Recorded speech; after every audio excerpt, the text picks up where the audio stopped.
আসসালামু আলাইকুম। আজকে যৌন রোগের একটি ওষুধ নিয়ে কথা বলবো। যৌন দুর্বলতা বা দ্রুত বীর্যপাতে বা ধ্বজভঙ্গ বা ইরেকটাইল ডিসফাংশন যে যাই বলেন না কেন, এই ধরনের রোগে পুরুষের যৌন রোগে সাধারণত ভালো একটি মেডিসিন, শক্তিশালী মেডিসিন যেটা ইউজ হয়ে থাকে। যে ওষুধটা খেলে রোগী সুস্থ হয় স্থায়ীভাবে। আমি আমার ছোট্ট অভিজ্ঞতায় যে ওষুধটা ব্যবহার করে অনেক ভালো রেজাল্ট পেয়েছি, সেই ওষুধটা সম্পর্কে কথা বলবো। তার আগে একটি কথা বলে রাখি, হোমিওপ্যাথি হচ্ছে লক্ষণ ভিত্তিক চিকিৎসা। লক্ষণ যদি ঠিক থাকে তবে সেই ওষুধটা কাজ করে।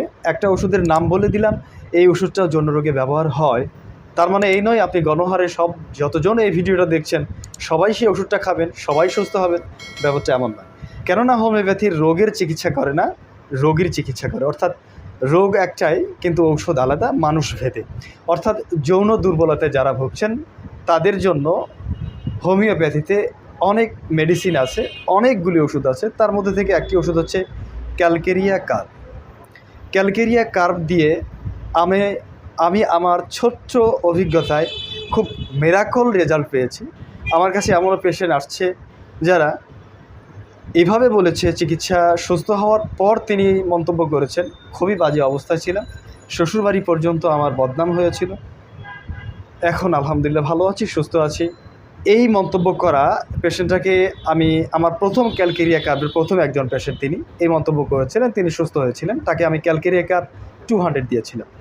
এরপর ক্যালকেরিয়া কার্ভ 1M দিয়েছি, 10M, যাদের বিভিন্ন পাওয়ার রোগের লক্ষণের উপর ভিত্তি করে আমি দিয়েছি। আলহামদুলিল্লাহ আমি যথেষ্ট রেজাল্ট পেয়েছি।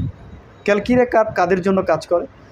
ক্যালকেরিয়া কার্ভ কাজ করে ওই সমস্ত রোগীদের জন্য যারা অনেক হেলদি, যারা অনেক ফ্যাটি, যাদের অনেক স্বাস্থ্য মোটা কাটা, প্রচণ্ড ঘাম হয় শরীরে, ঘামে টক গন্ধ হয়, পায়খানার সাথে স্টুলে টক গন্ধ পাওয়া যায়, যারা ঘন ঘন ঠান্ডা কাশিতে আক্রান্ত হয়, যাদের সবচেয়ে বেশি ঘামে মাথা এবং ঘাড়, এমন হয় ঘুমের মধ্যে মাথা ঘেমে ঘাড় ঘেমে বালিশ ভিজে যায়, যারা সবচেয়ে বেশি পছন্দ করে ডিম খেতে, এই ধরনের রোগী যদি আপনি পান তবে তাকে অবশ্যই ক্যালকেরিয়া কার্ভ দেবেন, পাওয়ার মেডিসিন দেবেন, লোয়ার পোটেন্সি নয়।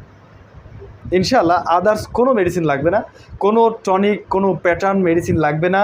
ওই রুগীটা ইনশাআল্লাহ তার সিমটমের সাথে, তার ধাতুগত লক্ষণের সাথে যদি আপনি ভালোভাবে মিলাতে পারেন, 100% সে রুগীটা যৌন রোগ থেকে আরোগ্য পাবে এবং স্থায়ীভাবে।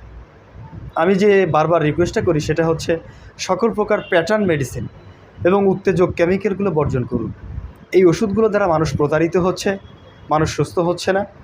ডাক্তারদের বলবো, অনুরোধ করব, করজোড়ে নিবেদন, এই ধরনের ওষুধ প্রেসক্রাইব করবেন না, এই ধরনের ওষুধ নিয়ে লাইভে আসবেন না, ভিডিও বিজ্ঞাপন দিবেন না, মানুষকে বিভ্রান্ত করবেন না। আপনার এসবের কারণে মানুষ হোমিওপ্যাথি থেকে আস্থা নষ্ট হয়ে যাচ্ছে, মানুষ খারাপ মন্তব্য করছে। এই দায়ভার আপনাকে নিতে হবে। সবার প্রতি সালাম জানিয়ে আজকে এই পর্যন্তই। আল্লাহ সবাইকে সুস্থ রাখুন, ভালো রাখুন। সবাই নিজের স্বাস্থ্যের প্রতি যত্ন রাখবেন। আসসালামু আলাইকুম।